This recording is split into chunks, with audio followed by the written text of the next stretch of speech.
موسم کی ہی بات کرتے ہیں۔ برمنگھم میں بھی شدید سردی کے باعث معمولات زندگی متاثر ہوئے ہیں۔ مزید جانتے ہیں ہمارے نمائندے عابد قاسمی سے جو برمنگھم سے ہمارے ساتھ موجود ہیں۔ عابد بتائے گا برمنگھم میں موسم کی کیا صورتحال ہے اور موسم کا حال بتانے والے کیا بتاتے ہیں کہ کب تک سردی کی شدید لہر یوں ہی برقرار رہے گی؟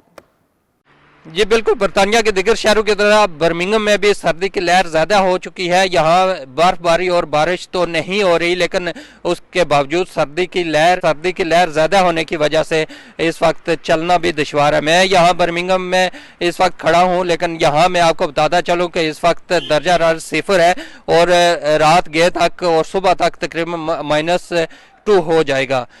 میٹ آفس کے مطابق جو موٹر وے پر سفر کرنے والے لوگ ہیں ان کو کہا گیا ہے کہ اگر زیادہ ضروری نہیں ہے سفر کرنا تو سفر سے اجتناب کیا جائے، کہ جو سفر ہے وہ خطرناک ثابت ہو سکتا ہے۔ اگر برف باری نہیں بھی ہوتی تو کور کی وجہ سے پھسلن زیادہ ہو جاتی ہے، جس کی وجہ سے ڈرائیونگ کرنا ذرا مشکل ہو جاتا ہے۔ میڈ لینڈ کے باقی جو ایریا ہیں اس میں برف باری کے لیے پیشن گوئی کی گئی ہے اور یہ بتایا گیا ہے جو موٹر ویز ہیں وہاں جو سفر کرنے والے لوگ ہیں ان کو وارننگ جاری کی گئی ہے کہ وہ غیر ضروری سفر نہ کریں۔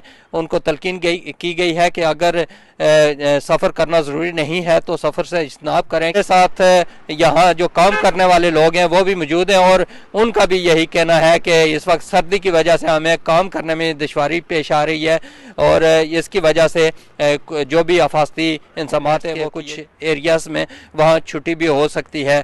لہٰذا جب یہ اس قسم کی صورتحال ہو تو فوری طور پر صبح کے ٹائم اسکولوں کی طرف سے اور باقی اداروں کی طرف سے میسیجز موصول ہو جاتے ہیں، جس کی وجہ سے فوری طور پر اپنے صورتحال کو چینج کرنا پڑتا ہے اور میٹ آفس وقتاً فوقتاً موسم کے حوالے سے موسم کی تبدیلی کے حوالے سے آگاہ کرتا رہتا ہے۔ جی